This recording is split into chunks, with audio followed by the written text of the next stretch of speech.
우리 옆에 계신 분들과 인사 나누겠습니다. 하나님의 은혜가 충만하시기를 바랍니다. 민수기 30장은 하나님께 드리는 서원의 규례를 기록했습니다. 우리는 서원의 규례를 통하여 하나님의 은혜가 무엇인지, 그 은혜를 깊이 깨닫고 깨달은 자는 이 땅에 어떻게 살아야 되는지, 어떻게 하나님의 은혜에 반응해야 되는지 말씀을 통해 은혜를 나누겠습니다. 하나님께서 서원으로 율법의 중요한 교리를 설명해 주십니다. 30장에서 서원을 갚지 않아도 되는 경우와 반드시 갚아야 할 경우를 기록했습니다. 출애굽기 24장 3절 함께 봉독합니다. 모세가 내려와 백성들에게 여호와의 모든 말씀과 법을 전하자 그들이 한 목소리로 여호와께 말씀하신 모든 것을 우리가 다 지키겠습니다 하고 대답하였다. 아멘. 이스라엘 백성들이 하나님이 주시는 율법을 받으며 모든 것을 다 지키겠습니다 라고 서원을 했어요. 민수기 30장 2절 말씀을 보면 하나님은 서원한 것, 결심한 것, 그래서 이 서약한 것을 깨뜨리지 말고 반드시 내가 말한 대로 이행하라고 말씀하셨습니다. 그러나 문제는 여러분과 제가 서원한 것을 지킬 능력이 없습니다.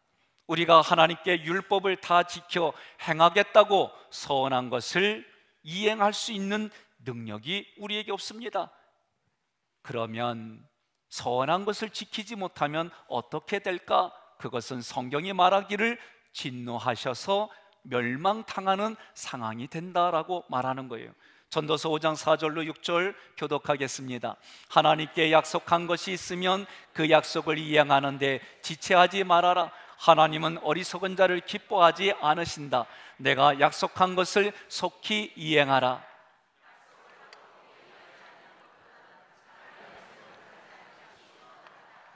너는 입으로 범죄하지 말아라. 너는 하나님의 사자 앞에서 내 약속이 잘못된 것이라고 말하지 말아라.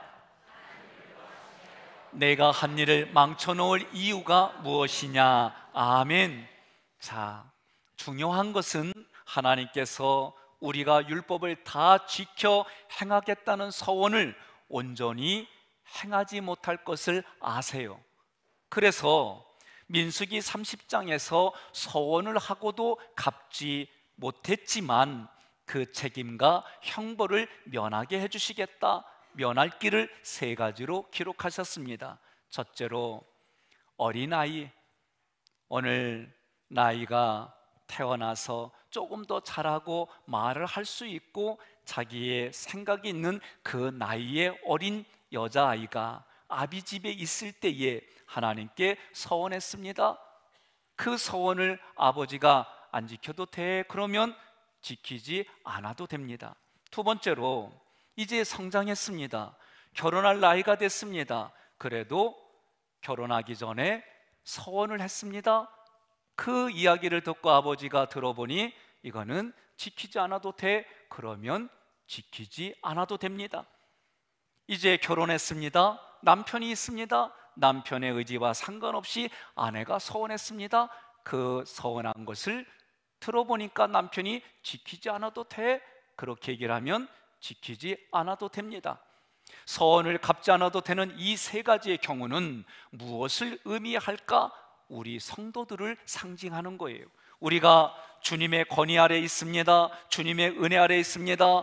내 남편이 예수님이십니다. 내 아버지가 하나님이십니다. 그렇게 고백하는 사람들이 율법 아래 있는 게 아니라 은혜 아래 있다라고 민수기 30장이 얘기하는 거예요.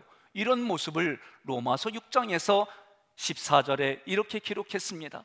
죄가 너희를 주장하지 못하리니 이는 너희가 법 아래에 있지 아니하고 은혜 아래에 있음이라. 아멘. 법이라고 하는 것은 율법입니다. 율법대로 우리는 지키지 못했지만 내 남편이 예수님입니다, 내 아버지가 하나님입니다 라고 고백하는 이들은 은혜 아래 있어서 율법을 다 지키지 않아도 된다, 이 얘기를 해요. 여러분, 그 율법을 우리는 다 못 지켰어요. 못 지키면 죽을 수밖에 없어요. 그 죽음을 아버지가 남편이 대신 지겠다, 그 얘기입니다. 하나님께서 우리에게 율법을 주신 목적이 있습니다. 그것은 율법을 통해서 구원받을 수 없다는 거예요. 우리는 내가 어떤 힘, 어떤 권력, 어떤 재산, 이것을 통해서 누군가에게 영향력을 줘야만 내가 지분이 있다, 내가 이런 사람이야 라고 말하는 성향이 있어요. 구원은 그런 힘과 능력이 필요 없다는 거예요. 율법을 다 지켜 행할 능력이 없는 사람은 하나님의 은혜가 없으면 구원을 받을 수가 없다, 다 사망진단서를 받는다, 이것이 율법이 깨닫게 하는 목적입니다. 그래서 히브리서 7장 19절에 율법은 아무것도 온전케 못하는 것이다 라고 말하는 거예요. 18절로 19절 함께 봉독합니다. 전에 있던 계명은 연약하고 무익함으로 패하고 율법은 아무것도 온전하게 못할지라 이에 더 좋은 소망이 생기니 이것으로 우리가 하나님께 가까이 가느니라. 아멘. 반드시 서원을 갚아야 하는 경우가 있어요. 세 가지의 경우는 갚지 않아도 된다고 했지만 반드시 갚아야 하는 경우가 있어요. 30장 9절 함께 봉독합니다. 가부나 이혼한 여자가 어떤 서약이나 맹세를 하면 그녀는 반드시 그것을 지켜야 합니다. 아멘. 남편을 잃었습니다. 가부가 되었습니다. 이혼을 당했습니다. 그 여인들은 누구를 상징하냐면 남편 대신 예수 그리스도를 잃어버린 사람을 상징해요. 남편의 권위 아래 있지 않는 사람을 상징하는 거예요. 이들은 예수 그리스도를 잃어버린 영적인 가부요, 이혼당한 여자다라고 지금 말하는 거예요. 이들은 다 율법을 지켜 행해야 됩니다. 그래서 서원한 대로 반드시 갚아야 합니다. 그러나 갚지 못하면 그들은 멸망입니다 라고 성경이 말하는 거예요. 내가 하나님, 남편을 잃어버린 여인입니다. 내게는 남편이 없는 가부입니다. 나는 이런 연약한 자입니다. 그러니 내게 남편이 되십시오 라고 말하는 것이 여러분과 저의 삶이요, 그것이 나는 죄인입니다 라고 고백하는 거예요. 그러니 남편이신 예수님이 그 말씀을 듣고 하늘보자 버리시고 이 땅에 여러분과 저의 남편으로 오셨습니다. 이것을 믿는 것이 십자가의 사랑입니다. 여러분, 그리스도인들은 가부나 이혼당한 여자와 같은 자들이 아니에요. 하나님께서 나의 아버지가 되어주시고 예수 그리스도가 내 남편이 되어주셔서 아버지와 남편의 권위 아래, 은혜 아래 우리는 있는 사람들입니다 라고 고백하는 거예요. 그것이 율법 아래 있는 것이 아니라 은혜 아래에 있다라고 성경이 말하는 겁니다. 갈라디아서 2장 16절 함께 봉독합니다. 그러나 우리는 사람이 율법을 지켜서 의롭게 되는 것이 아니라 예수 그리스도를 믿음으로 의롭게 된다는 것을 알기 때문에 우리도 그렇게 되려고 예수 그리스도를 믿고 있습니다. 그 누구도 율법을 지켜서 의롭게 될 사람은 없습니다. 아멘. 우리가 서원한 것을 반드시 갚으라고 말씀하고 재촉하는 이는 율법입니다.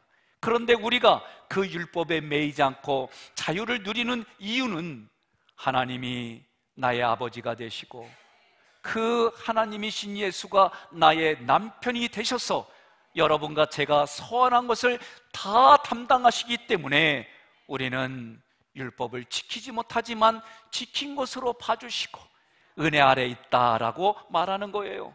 옆에 분에게 인사하겠습니다. 당신은 은혜 아래 있는 분들입니다. 자, 이런 말들을 성경은 5절에 8절에 12절에 계속해서 다른 성경에도 기록했어요. 함께 봉독합니다. 그러나 그 아버지가 그것을 듣고 허락하지 않으면 그녀는 그것을 지키지 않아도 됩니다. 그녀의 아버지가 허락하지 않았으므로 여호와께서도 용서하실 것입니다. 그러나 그 남편이 그것을 알고 반대하면 그녀는 그 서약이나 약속을 지키지 않아도 됩니다. 여호와께서는 그녀를 용서해 주실 것입니다. 그러나 남편이 그것을 반대하면 그 서약이나 맹세는 무효입니다. 그 남편이 그것을 지키지 못하게 하였으므로 여호와께서도 그 여자를 용서해 주실 것입니다. 아멘.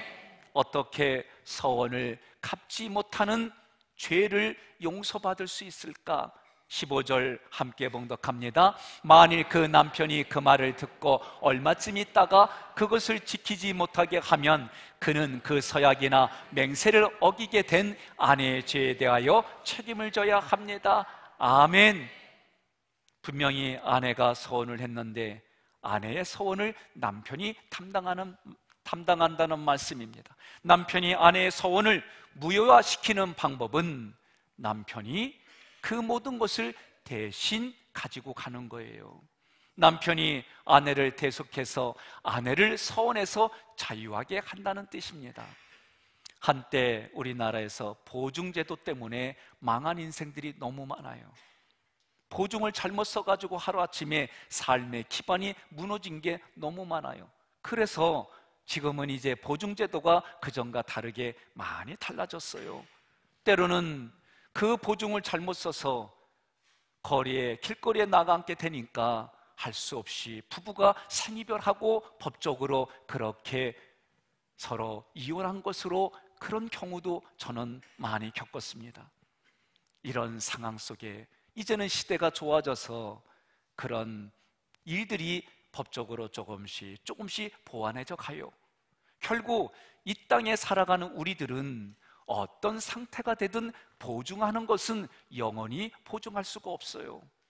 그런데 살아계신 하나님은 여러분과 저의 삶의 끝까지 보증해 주신다라고 약속하셨어요.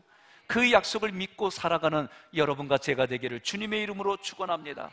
그러므로 예수 그리스도가 율법의 모든 요구를 다 이루셔서 십자가상에서 돌아가시기 전에 다 이루었다, 율법대로 모든 것을 예수님이 다 이루었다, 그렇게 말씀하시고 돌아가셨어요. 돌아가시는 그 모습이 하나님의 사랑, 하나님의 의, 그것을 우리에게 주셨습니다. 그래서 우리는 우리 각자가 율법을 다 지켜야 되는데 지키지 못하는 우리 대신에 예수님이 다 지켜주셨습니다. 갚아주셨습니다. 그것이 예수 그리스도의 사랑이에요. 그 사랑을 우리가 받았어요. 이처럼 우리의 서원을 대신 갚아주신 주님의 은혜를 깨달은 사람들은 이 땅을 어떻게 살아가야 할까? 이 대답에 옆에 분에게 이렇게 말하세요. 나처럼 살면 돼, 그러세요. 하나님의 은혜와 사랑을 깨달았습니다. 그 깨달은 자는 이 안에 감사가 느껴져요. 감사가 올라와요. 그래서 스스로 자원하여 하나님께 내 삶을 드립니다. 하나님, 나의 재물을 거룩히 받아주세요. 그렇게 약속하고 살아가는 삶이 바로 서원의 삶입니다. 여러분, 다 서원하셨죠? 서원 안 하셨어요? 결혼식 할 때 서원 안 하셨어요? 했잖아요. 하나님과 증인 앞에 서원했어요. 또 여러분들이 말씀을 들으며 결단했어요. 이런 모든 게 다 서원이요. 그런데 지난주에 우리 장로님 한 분이 저에게 비장한 얼굴을 하고 반드시 아내하고 오십시오. 기회견에 반드시 해야 할 일이 있습니다. 그 말 듣고요, 가슴이 뭐 또 무슨 싸움이 있나, 얼굴은 비장하게 했지, 오만 가지 생각을 다 했어요. 무슨 힘든 일이 있나, 아내까지 와서 뭐 결정해야 될 게 있나, 이런저런 생각하고 시간을 보니까 1초가 10년 같아. 그래가지고 이제 똑똑똑 두드려 목사님 오세요 하고 가서 기획위원실 문을 딱 여는데 앞은 깜깜해. 그 눈을 비볐더니 그래도 깜깜해. 그러더니 조금 있다가 성냥불이 켜면서 촛불 위에 불을 붙이는 거요. 저게 무슨 시츄에이션이지? 이러고 쳐다보는데 선임 장로님이, 목사님, 우리 교회에서 목사님으로 최종 발표한 지 1년이 되는 날입니다. 저는 1년이 되는 줄 몰랐어요. 하루하루 신방하고 기도하고 스케줄 짜고 어떤 교육을 해야 되는지, 말씀을 어떻게 해야 되는지, 그렇게 시간 갔는데 벌써 저로 공포한 지 1년이 됐대. 그러면서 생일 축하합니다. 그 노래에 1년 되었습니다. 1년 되었습니다. 축하합니다. 사랑합니다. 그렇게 노래를 불러주는 거예요.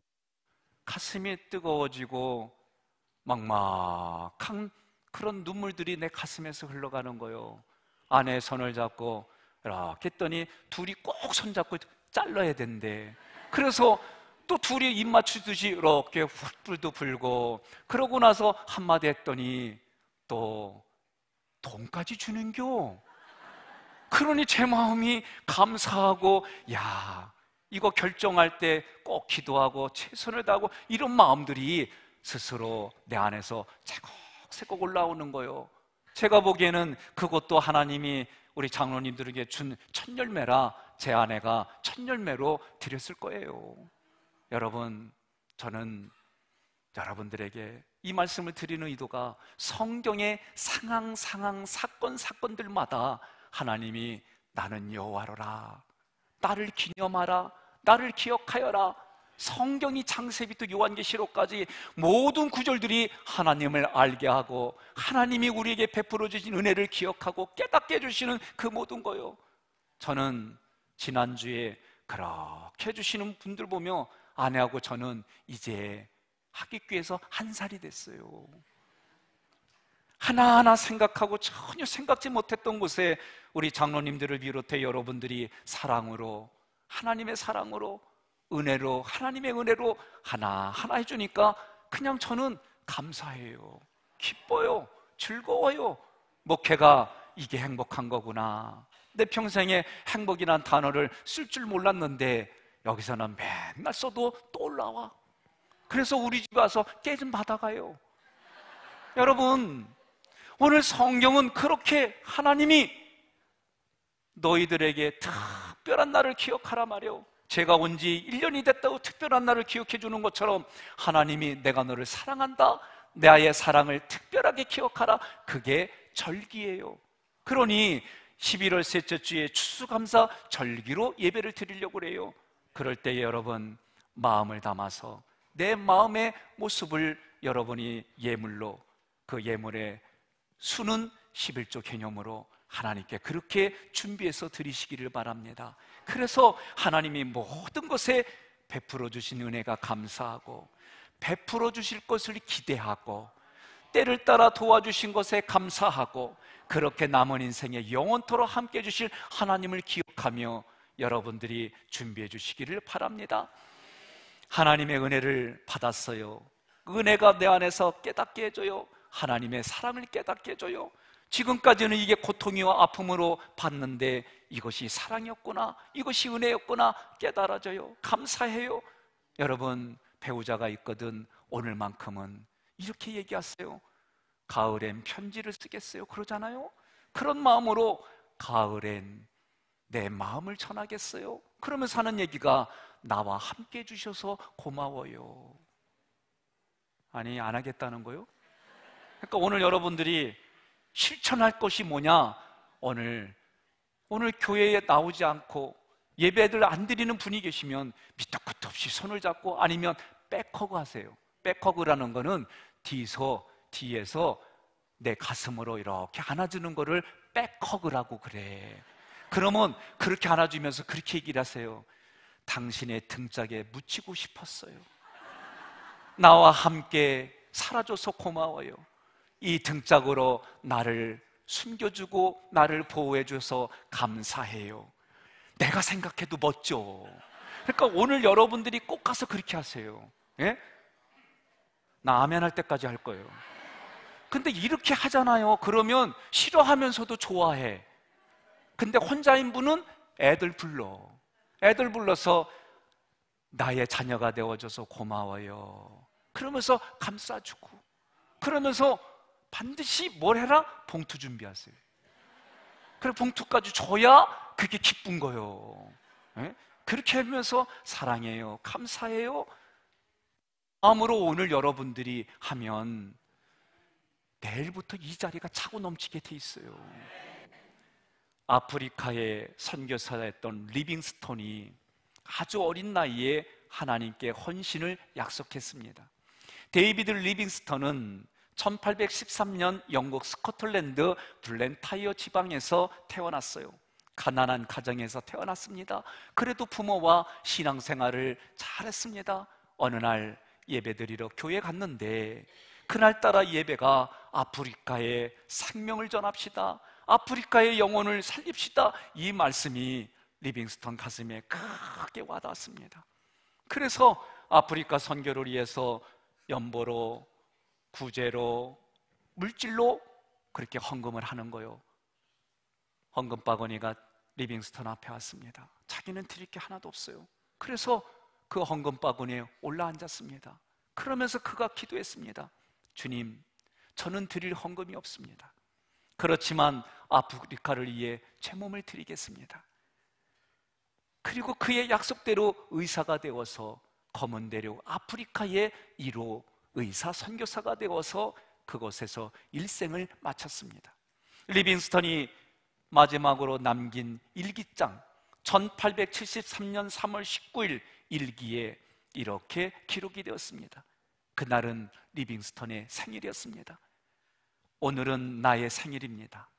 나의 예수, 나의 왕이요, 나의 생명이요, 나의 모든 것이요, 오늘을 기하여 다시 나를 드립니다. 자비하신 아버지, 나를 받아 주시옵소서. 하나님께서 나에게 독생자를 주셨는데 이 못난 나는 아무것도 아니지만 모든 것을 주님께 드립니다. 나를 받아 사용하여 주옵소서. 그리고 그 후에 그의 시체가 발견됐는데 그렇게 기도하는 자세로 발견되었습니다.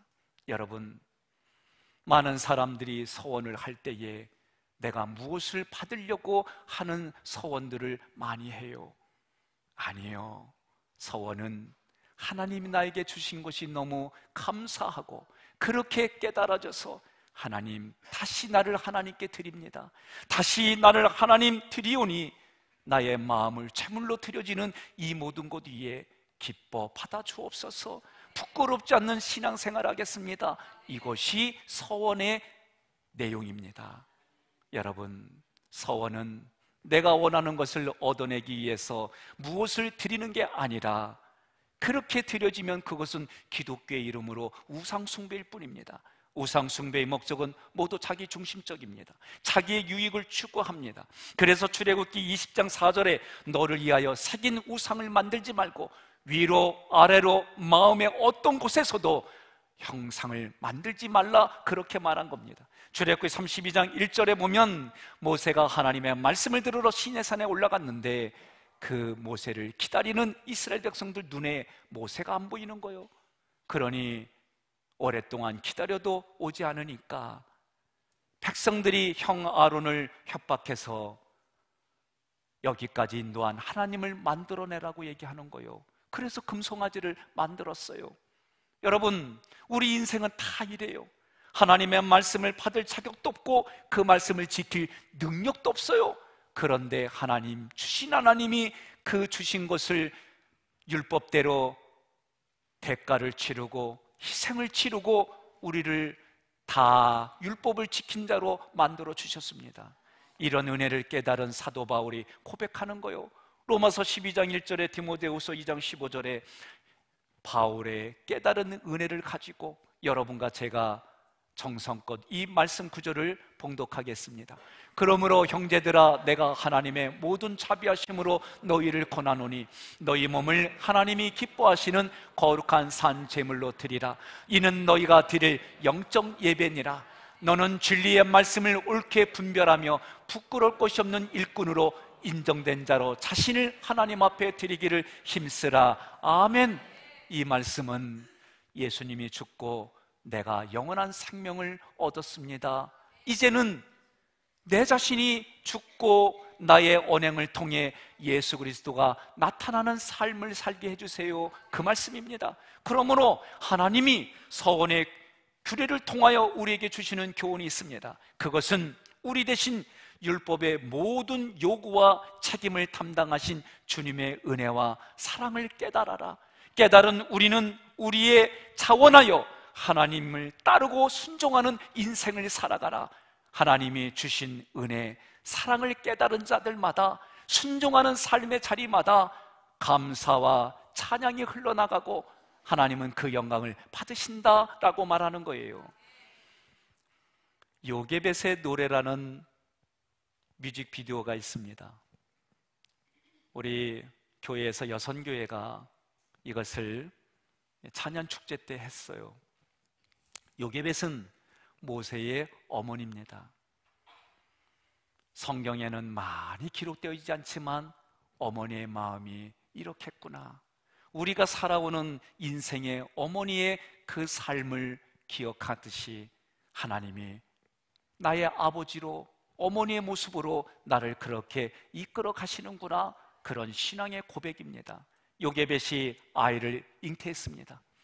그러나 이 아이가 이 안에서 무럭무럭 자라지만 엄마의 마음은 아들이 아니라 딸이었으면 좋겠다 하는 마음을 가졌을 것 같아요.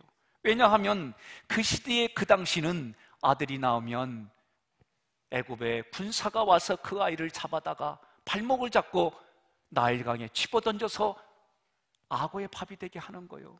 그러니 오히려 딸이 나왔으면 좋겠다 하는 마음을 가졌지만 아들이 나왔습니다. 그 아들을 낳은 어머니의 가장 첫 번째 눈빛은 눈동자에 흔들리면 눈물이 맺혔을 거예요. 왜? 이 아이는 내가 키울 수가 없기 때문에. 그럼에도 어머니가 목숨을 가지고 이 아이를 젖을 물려가며 키워나가는 거예요. 그렇게 키우는데 시간이 돼서 아들 모세는 이제 건강에 크니까 더 이상 내 품에 안을 수가 없어요.